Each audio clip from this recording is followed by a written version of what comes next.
ആശാ വർക്കർമാരുടെ കാര്യത്തിൽ സംസ്ഥാന സർക്കാർ പ്രചരിപ്പിക്കുന്നത് വസ്തുവിരുദ്ധമായ കാര്യങ്ങളാണെന്ന് PJ ജോസഫ് MLA.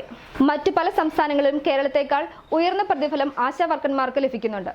ആശാ വർക്കർമാർ ഉന്നയിക്കുന്ന ആവശ്യങ്ങൾ ന്യായമാണെന്ന് അദ്ദേഹം പറഞ്ഞു. സെക്രട്ടേറിയറ്റ് പടിക്കൽ സമരം നടത്തുന്ന ആശാ വർക്കർമാർക്ക് പിന്തുണ പ്രഖ്യാപിച്ച് സംസാരിക്കുകയായിരുന്നു അദ്ദേഹം.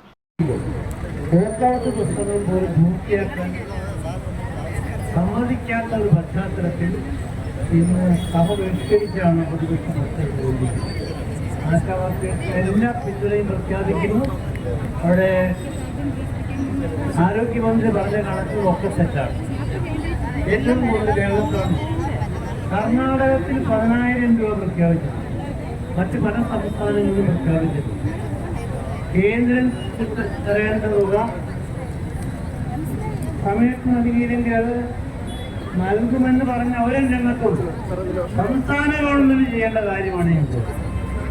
അത് 21,000 രൂപയെങ്കിലും അവർക്ക് വേണം. അത് മിനിമമാണ്. അതിനുവേണ്ടി സമരത്തിന് എല്ലാവിധ പിന്തുണയും.